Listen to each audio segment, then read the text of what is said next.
What's up, everyone? This is Noa Dalzell with a Thursday edition of You Got Boston, and I'm here with my former colleague, Jack Simone of Bout Them Celtics. How are we doing, Jack? You love saying former. It's like you take I love pride saying in the them. fact that I no longer work for Celtics log. I'm good though. I'm happy to talk basketball. I mean, that's kind of all we do at this time of year, but always happy to do it. Glad to be back.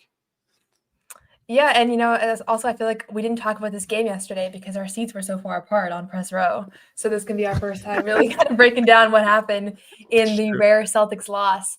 But I did title this video 3 early encouraging things about the Celtics because I feel pretty encouraged about the team regardless of the 2 losses. I almost don't know that I'd feel that much better if they were 9-0 and just blowing teams out because eventually things are going to go wrong anyways, and so it's like you don't need them to hit that like super hot streak.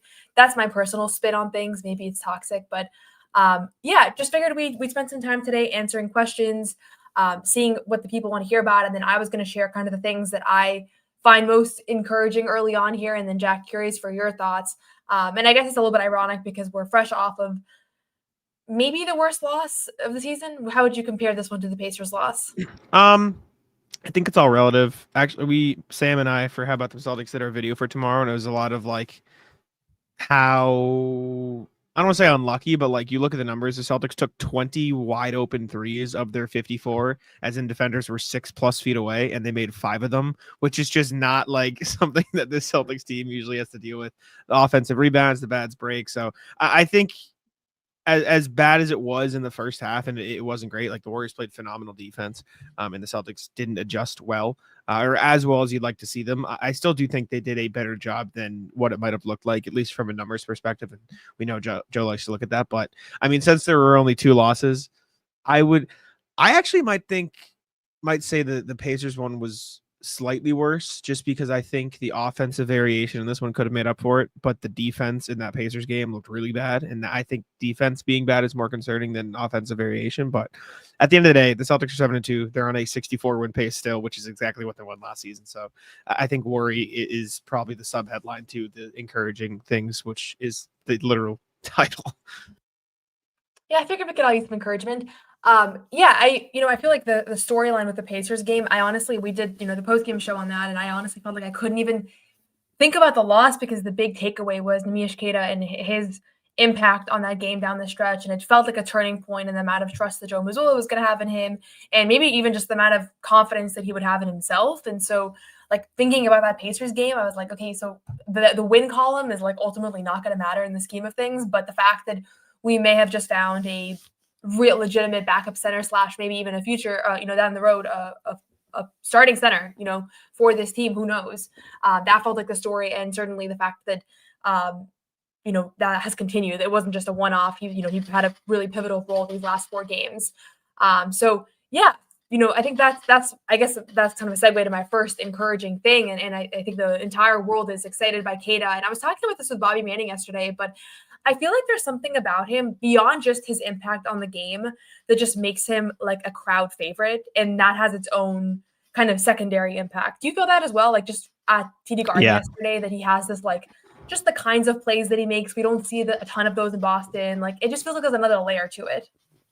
I think it's similar to why Rob was super popular. Just you don't really get the explosive dunks. You don't really get the crazy blocks. Like that's not really the MO of this Celtics team. It is, we're gonna pass the ball, we're gonna shoot a bunch of threes, and we're just gonna play good team defense. Like the Celtics last year, I know didn't force a ton of turnovers. Right, they're just a very solid team all around, and they effectively play the math that they're going to beat you by the threes they take and the defense they play. But Neemias Queta sort of, I don't want to say breaks the mold, because he's consistently getting better at playing within that system, but the fact that he can get a snatch block in the first quarter and then play perimeter defense on the Steph Curry, and then throw down an alley-oop and transition off a putback, or not an alley-oop, but a dunk and transition off a putback in the fourth. Like those moments are something you get a lot from a team that is, I feel like emotionless is the wrong word, but generally pretty like level-headed, doesn't really get too high, but obviously doesn't get too low, which is the good thing. But Nimi like provides that extra oomph, and I feel like fans appreciate that. Yeah, I think there's something to the word emotionless. Like the media, the fans, they like the drama. The last night was a perfect example, like the Olympic storyline. And The dramatic pause before announcing Steve Kerr's name and the place going really, that was as loud of boos as you'll see in introductions. And then, nobody really gave fodder to it. Like Tatum's not going to say anything about it. Jaylen Brown's the only one that will play the game with us a little bit. Like he'll drop the lines, he'll feed into it. But for the most part, it's a team that kind of they stay out of controversy, out of the spotlight, and they also play in a really kind of humble way as well, if that makes sense. And I think Queta just has a flair to him on the floor. And a couple of those putbacks, he had 4 dunks yesterday. 3 of those were actually like pretty wild. Like the one, there was the Al Horford follow-up one, and then in the fourth quarter he had 2 that it changes the complete. I honestly thought they were up by like 10 at one point just because the energy was so high, and then I was like, oh, the Warriors like actually keep hanging in there. But I'm just looking through the comments here. I think first of all, the fact that they won the championship last year is going to make us have a very different take on a lot of these early losses, because nobody's going to be like, this shows us X about this team, where like they're not going to be winners now moving forward. That's just the reality of it. Obviously, if they start losing like constantly, then that would change things. So totally resonate with that. And then Tom, absolutely. The thing with me is that I predicted high ceilings for like half the bench players. So I was going to win regardless, but certainly Queta is a guy that I've been really excited about since he was in Maine last year. And just since he got to Boston, I think a lot of people were positively surprised and impressed by what he was able to do. Jack, I forget, where did you land on Queta preseason? Did you think that this was coming? I was relatively low. He's definitely proving me wrong based on what I thought. Like I thought, and I mean, I don't think it was crazy to think like Tillman and Cornette played better than him in the preseason. They just looked more consistent. They looked more comfortable. Yeah. That couldn't be further than the case. Now I still think that the floor of Cornette is still higher than the floor of Queta. I think that is slowly that gap is slowly closing. Because like even yesterday, Nemi wasn't perfect. Like he was awesome. He had the huge plays, but like defensive rebounding wasn't great at times. There were points where he missed wide open shooters on the perimeter. Like he doesn't pass out of the post really. So like there are definitely flaws, and I think those flaws are mitigated with Luke, but it is inevitable and I think inarguable at this point that the ceiling of Queta's impact is greater than the ceiling of Luke's impact. And that's not saying Luke's not a good player. I think he is, and I still think the Celtics are to go to him.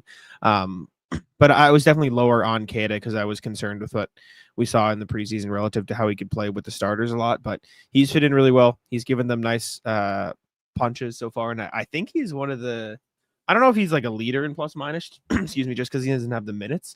But I bet if you do plus minus per game, he is one of the best on the Celtics for the games he's played. Because even yesterday in previous games, like he will be far and away above some of the starters because he's just playing in those minutes. He is 5th on the team in plus minus per game behind Derrick White, Tatum, Brown, Horford. And he's above Pritchard. He's above Drew. He's above Hauser. He's above Cornette. Like he just makes a positive impact. And I think that's, at the end of the day, the only thing that matters. Yeah, in the last few games in particular, you can just see that he's found a certain level of confidence. A couple questions here about the double big, and honestly, we didn't get to this post game yesterday, so I'm glad we can talk about it a little bit now. Because I've been a little bit unclear, like why we're pivoting away from just having Sam Hauser plug in for a missing wing, and instead trying this Nemi Al Horford front court or the Luke Al Horford front court, and it's one of those things that I don't think anybody's outward asked Joe, but I also don't think he would give an answer. So maybe that's why nobody's asked. But what do you think it is that has made them this year kind of move more towards the double big? Because there are things that you can just tell there are more mistakes that are made sometimes with the double big. And so for me, my interpretation is like they're just doing it because they want to get better at it and they want to be able to kind of iron out the wrinkles with it, or maybe it's actually something that they think is going to be more important this season than it was last season. They didn't really do a lot of double big. I mean, in the playoffs, there was really no double big. So yeah, I'm just curious, like from your standpoint, if there's a reason why it seems sometimes like just plug Sam Hauser in and do the thing that you're used to doing. Definitely. My guess, and again, like you, I don't really know, is maybe they just want to get longer looks at some of the bigs, and this is the easiest way to do it while also keeping Hauser and Pritchard in a role that's consistent. Like Nemi didn't start a lot last season, obviously, but he played big minutes early in the season, just like this year. And I would have to look to see, but I bet they went to it a little bit last year too. I'm trying to like pull up lineup stats and see how double bigs has looked, because I don't think it necessarily has been bad. It's definitely been a little awkward at times because Nemi's not the best at knowing when to block a shot or go for a block versus knowing when to stay home. Luke Cornette obviously doesn't have the athleticism to stunt and recover and get back to the paint. And then Tillman is just completely out of the rotation right now. So it's kind of awkward to play double bigs from that perspective. And you'd probably want to see some more Hauser starting lineups. But looking at double bigs so far with Queta, if I'm trying to pull up advanced stats because I feel like the ratings is what's more important here. Queta and Al Horford in 2-man lineups. Let's see. NBA.com. Is that usually do NBA.com? That's how I usually do it. So Queta and Horford so far have a offensive rating of 121.8 and a defensive rating of 103.7, which is pretty good compared to other 2-man lineups on the team. If you look at offensive rating with 2-man lineups, Queta and Horford is up there with, obviously with lineups that include Queta. If you want to filter it by how many minutes have played together for context, Tatum and Derrick White have played the most minutes of any duo this season with 223 so far. So if we just do 2-man lineups that have played at least, we can do 50 minutes.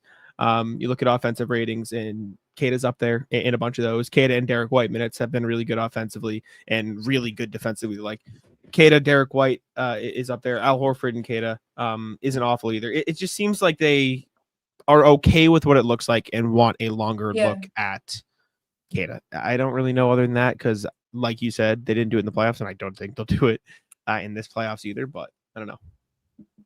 Yeah, certainly, and I think a lot of this year is going to be just acknowledging the fact that a lot of things that went really right last playoff run are probably not going to. You can't just count that things are going to be the same. Like they also didn't really play any formidable bigs during that playoff run. Like there was no Giannis, there was no Jokic, there was no Embiid, and so.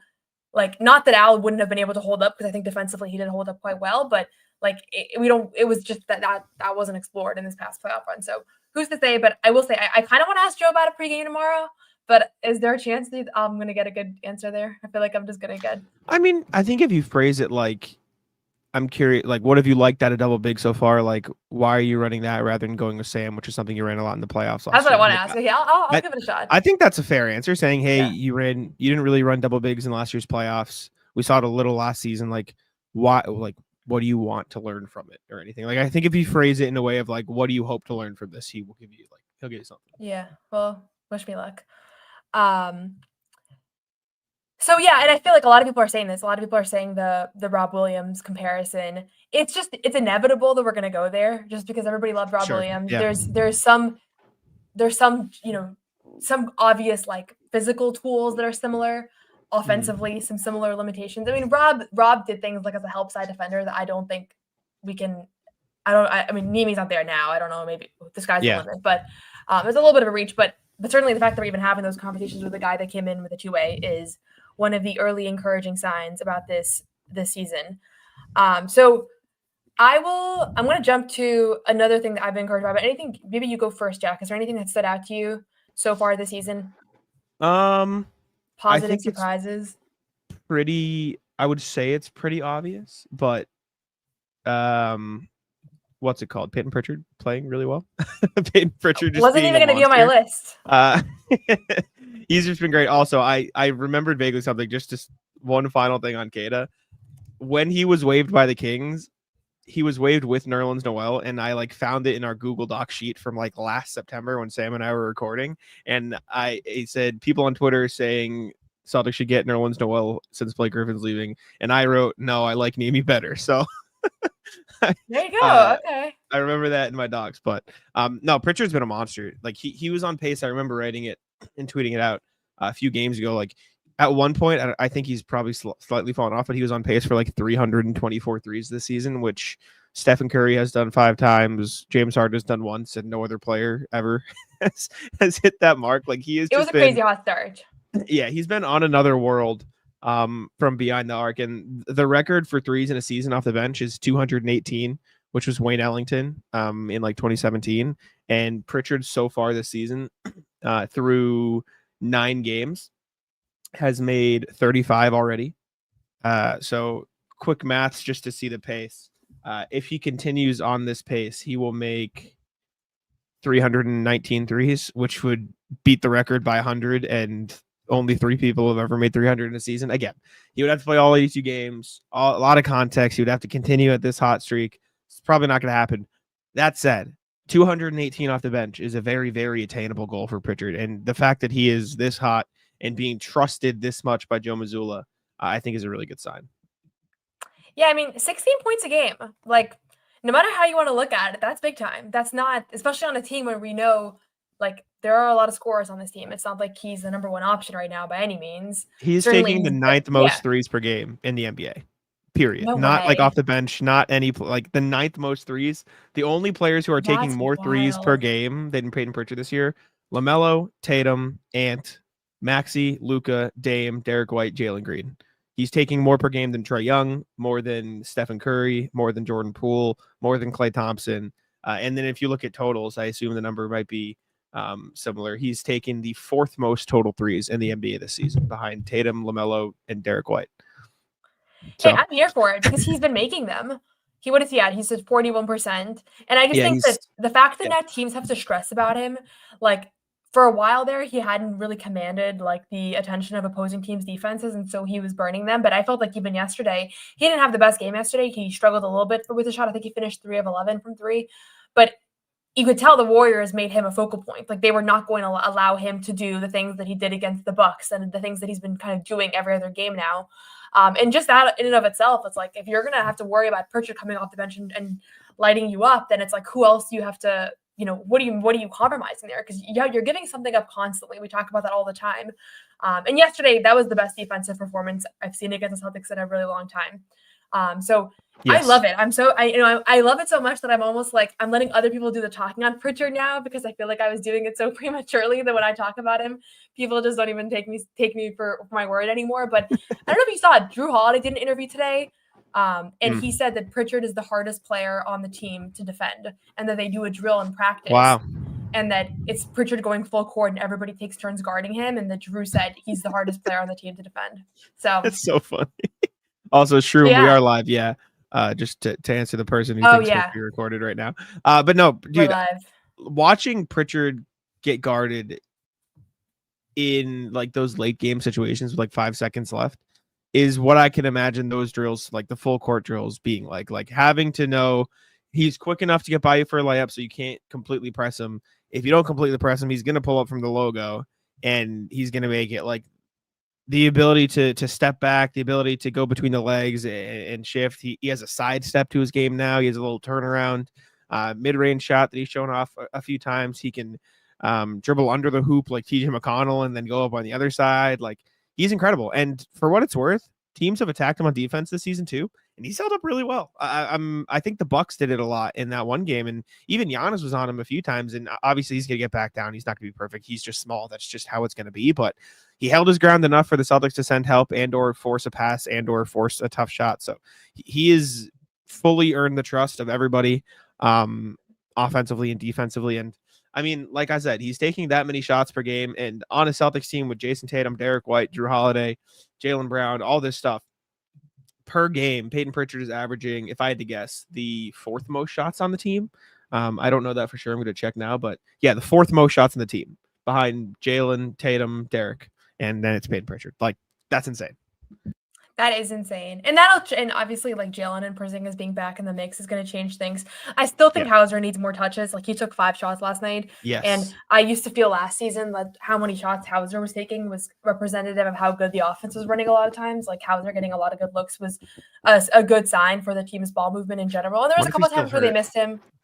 Yeah, I think that's part of it. Like, I don't know. I didn't have as good an angle yesterday, but when I was in Charlotte, where we were sitting was kind of right behind the bench, and he was constantly like he had the hot pack on his back. He was running around. He was stretching constantly. Like there was a lot going on. It was not just a normal day sitting on the bench and coming back in. And so he's dealing with this lower back thing. And I don't know if that's going to be a long-term thing or not. I don't know if it's going to keep him out of games. He hasn't been on the injury report these last few games, so that's certainly a good sign. But I don't know if that's why he has not been shooting or scoring as much. Part of it is also like I do think Pritchard is being more aggressive, and last season when the two of them were in, like Hauser was the one that got more looks, but you want Hauser to get some more of those as well. And they need it. Like I think that was one of the things they were missing yesterday was they needed points from some other guys. Tatum and Derrick White held their own, but they needed it a little bit more from somebody else. And he was one of the guys where probably could take a few. And he had one where Neemi didn't find him. Did you see that one where Neemi got a couple off? This is the one I was talking about. He was so mad. He was like, "Oh my god!" Yeah. You saw it? We looked at that on the pod this morning or last night. Like we watched the replay. I could find it right now if you want to watch it on the stream because I remember exactly what it No, was. I yeah, could flip it find it in the on. box score. I'm not tech savvy enough Um, for that, but if you know how to do it. Here, I got it. Of course I do. Of course. It was. It's. I said it on the pod, and again, I don't want this to turn into like Neemi is bad. Neemi has been objectively super No, impactful, having a we were great praising season so Navy. far. Neemi is simultaneously a non-passer out of the post and also not a good post scorer, which is just not a great combination to be once he gets the ball down low. But this is this it? No, I think it's a different one. I remember he got an offensive rebound, so that's the stat I have to go to. He got an offensive rebound, and Sam Hauser is sitting there, and then you can just see him go like this after the play is over. It's a really unfortunate That's how I image, but feel when you don't a pass to me funny out of the image. post, Jack. We're not doing that. We're not doing that. I have to scream at you to shoot the ball. I am saying, shoot it, please. This I is, never I make it believe when this is people the yell at play. me. Is my Okay, screen let's see. sharing? You have to add it, I have but to I add it. can share Okay. it. Yeah. So Let's this see. is the play. Neemi gets blocked here, and then he gets the ball in the middle of the floor, and That's Sam Hauser. Hauser is just as wide He open could as you not be can more ready to possibly go. be, and just unbelievably wide open. And he gets another rebound. He's open again. And Neemias goes inside, and then look at Hauser's face. Hauser is okay. To be fair, though, Hauser is so expressive. Like this is Yeah. this is a rare moment where it's like not like anti somebody, but it was like obviously Neemi was the receiver of that facial expression. But do you notice like when he gets scored on, he's like always so dramatic. He has his hands on his face. Like I kind of like it because I'm like you can't say he's not trying. But yeah, I mean that's going to be a place of growth for him, and I think like say anything about Queta is like we're not watching a finished product, and I think that's why fans are so excited about him. Is that when you're watching Luke for all the good things that he does, and he's had some really good games this season, so I don't want to disrespect Luke, but you're assuming that you're watching a finished product. I think he's 30. He's been in the league for a while now, and so yeah, the fact is that like with Neemi, it's like I see stuff like that. I'm like, okay, he'll figure that out. He'll get better at that. And we'll see. Maybe he won't. Like, not everything's going to be perfect in his game ever. But I do feel like I do feel excited about that as the next step for him.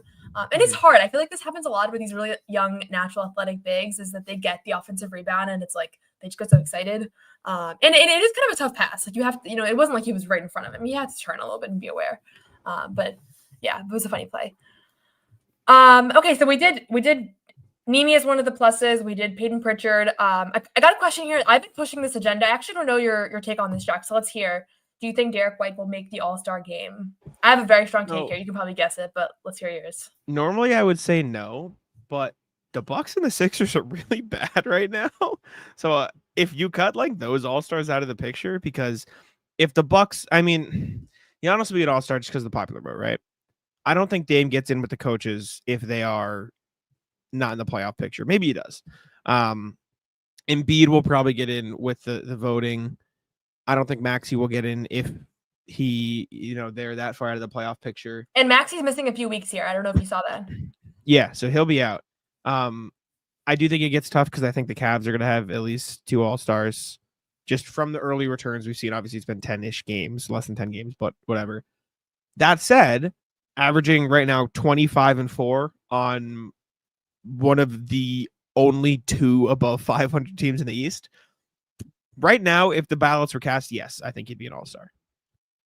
Yeah, I think so too. I mean, I think I actually would be shocked if he wasn't an All-Star, and simply because of the phenomenon that we see of people like retroactively giving people awards like after the fact. And I feel like Celtics are going to be fresh off a championship, and they're going to, Derrick White, I feel like is very highly regarded by everybody, by the fans, by players. I saw an overtime video the other day when I was scrolling through TikTok that was like them asking high school prospects, who do you want to be in the NBA, or like which 2 players are better? And they were literally picking Derrick White over everybody, like it's great. over like All-Star. Yeah. Mm-hmm. And so there's a general understanding in the world now across all cylinders that he's a great player and he's a 2-way player and his numbers are adding up to it. And he just like casually had 26 last night. That wasn't even a big story because we've kind of come to see that from him pretty often. And so I think it'll be him, Tatum, and Brown. And who knows? I mean, maybe Brown misses more time here. Obviously, I hope that's not the case, but a lot of injuries right now. So I think he'll get in.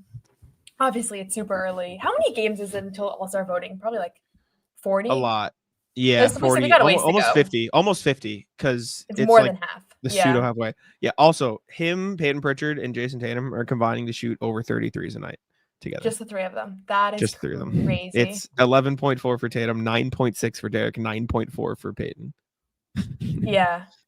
And I do agree, This is- Tom. I do think it's hard to get 3 All-Stars, but Yeah. if there is going to be a time, I think it's going to be for a team that just won a championship and did so in a really kind of like egalitarian fashion. Like this is kind of the prototype of a team that would have multiple All-Stars. Yeah. And even I if you can't do believe it the like, Hawks. Do you remember the Hawks team that had like 5 All-Stars? That was Yeah. so weird. whole starting lineup, or almost, I think it yeah, was they the whole think they starting did have lineup. 5. Yeah, it was crazy. It's Yeah. insane. Like, even if you look at the standings, I don't know if I can share my screen or you have to approve it again, but like, you look at these standings, right? Cavs are probably gonna get 2. Mitchell and Garland probably, unless they just give it to Mitchell, which I think they should get 2. Celtics are probably gonna have at least 2, so that's only 4 right there. I don't think the Nets will get an All-Star unless they maintain this level of top whatever in the East. Pacers will probably get at least 1, so that'll be 5. I think Jalen Brunson will be the only All-Star in New York. Maybe Trae Young, that's 7. And then past that, it's a free-for-all because the Bucks and the Sixers are bad. The Hornets, maybe LaMelo gets in if you want to count him. Paolo's hurt, so I don't know if he'll meet the limit. Embiid's hurt. I don't know if he'll meet the limit. Jimmy's been bad, relatively speaking, in terms of numbers. Like, he's been pretty mediocre. There's a lot of flexibility. That's at least 3 or 4 spots who are going to be wide open. And Celtics sitting there right at the top, I think it's very, very easy to picture them getting 3. Yeah, no, we'll see. We'll see. I mean, he's gonna have to keep it up. It's obviously hard to have. And also, did you see he's going on the Young Man of the 3, which is I think he's Reddick's old hosting. podcast? Yeah, and helping he host. so far both times he went on 3-week shooting slump. So Oh no, I don't want him to jinx his All-Star. but he's hosting. Not this is the new podcast, Young Man in the 3 now. No, this is a new one. We'll see. Let's take a quick moment to just hear from our friends over at Game Time, and then we'll come back to do some more questions here. There's few things I prefer doing than attending an NBA game or sporting event live, and you can purchase tickets to Celtics games or any other sporting event, concert, or show with Game Time.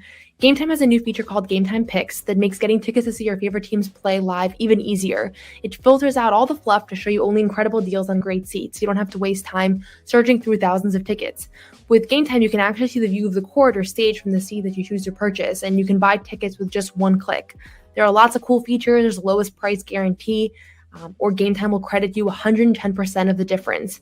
Curation makes it easier to save more on sports, concerts, comedy, or theater. You can take the guesswork out of buying tickets with Game Time Picks. Download the Game Time app, create an account, and use code CLNS for $20 off your first purchase. Terms apply. Again, create an account and redeem code CLNS for $20 off. Download Game Time today. What time is it? Game Time.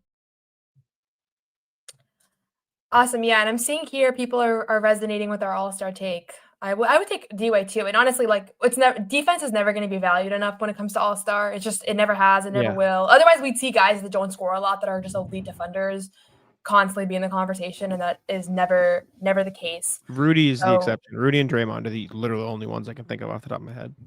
How many All-Stars does Rudy Gobert have? I think 3 or 4.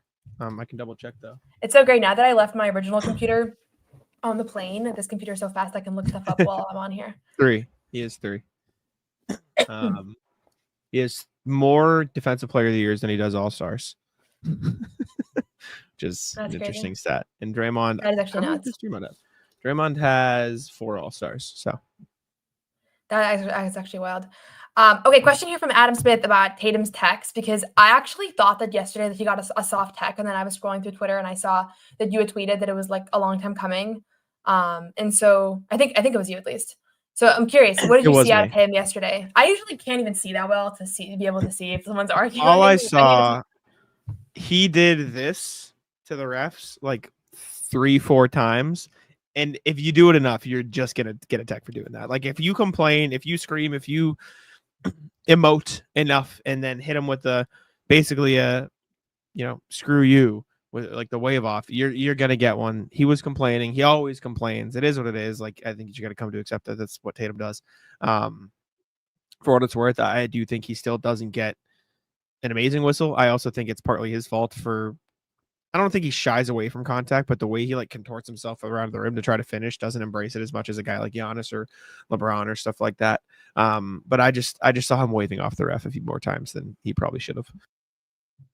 Yeah, I feel like the kinds of texts that he gets are like in the lower category of like Definitely. they're a little soft, but he does do the verbatim thing that gets a text. So I get why fans feel that way, but he really does check the box of like the wave off or like complaining when they told you not to complain anymore. But it's just never anything that egregious. So it's always funny when he's at the end of the year, he's at the top of the list of like tech receivers. You remember Porzingis when he first got to Boston last year? He was like constantly getting technical A fouls. machine. He was like the first like 2 weeks of the season, he had like 8. Yeah, and he was like, "I'm just so excited to be here." So I'm sure he'll get back in the swing of things. It is kind of wild. I mean, we've been seeing him warm up regularly for these games. It's been funny to see just how he looks like he's moving well. He looks like he's been moving well for a long time now. I think he's going to be back sooner than we expect, honestly. Like, I feel like we've all kind of moved on from him as a storyline because we knew he was going to be out for a long time now. And I think all of a sudden it's going to be like Porzingis is about to come back and people are going to remember like what a dynamic he adds to this team. On the flip side, Jaylen Brown misses 4 consecutive games tomorrow with that hip strain. Our good friend Cam tried his very best yesterday to get answers out of Joe pregame from Jaylen. I saw that clip went pretty viral of the back and forth. But Kristaps retweeted it. I saw that. Yeah, that's what made me think about it actually. But nothing from Joe. Joe's never going to say anything on injuries. He's famously said that there was zero concern about Porzingis' leg when it was that injury that he's now still out for. That was in June. So I've just learned, usually he's not the guy. I mean, he's a coach, right? He's not the medical staff. So I get it. I feel like they should give us like a press conference with one medical person per month where we can just ask them questions. Yeah, especially with the big injuries like KP. Yeah. And then question here on the Celtics being sold. I haven't heard anything new. Do you have anything new on that front, Jack? Not really. Just the Globe article that came out like weeks ago that said like it's going to start soon. It's going to ramp up. I think right now it's probably in the process of they're reaching out to people they thought might be interested. People who are interested are submitting bids, stuff like that. So I just think it's a quiet period, and we're probably not going to hear anything. Like if the Celtics and the people involved were going to keep anything under wraps, this would be what they keep under wraps this time period. So I just think it's ongoing at the moment. Yeah, I think so too. And obviously, like, I think everybody's hoping for Steve Pagliuca to somehow still be involved moving forward. Like, you want to see as much continuity as possible for this future of the franchise. You don't want to see a completely new ownership group. So, yeah, we'll see. We'll see what happens there. We'll be sure to report if we hear anything. It's funny because that New York Post report, I feel like, is the one that has been the biggest storyline, but that came out of not anybody from Celtics media. So I feel like maybe the next thing is also going to come out of some New York Post or something kind of random outside of our orbit. So we'll see. Certainly it's something that matters in the long term. We've talked a lot about the generosity of this team, or like how much they've been willing to spend, and ownership retained everybody. And so it's ironic that that's not going to be who pays for this team. But I think as long as they keep winning, it's going to show that the payroll's worth it, at least in the short term. I just want a quick message from our friends over at Prize Picks. Prize Picks is the best place to get real money sports action with over 10 million members and billions of dollars in awarded winnings. Prize Picks has made daily fantasy sports accessible to all. You can pick more or less on at least 2 players for a shot to win up to 100 times your cash. Run your game all season long on Prize Picks. For me, I would go over on Jayson Tatum, who we can talk about for our last portion of the segment here. I feel like he's just going to continue to put up big numbers. What did he have yesterday? He had, what did he have, 32 yesterday? 32 points on 10 of 20 shooting. It would not be more tomorrow. I feel like he's going to continue to shoulder some of the load here.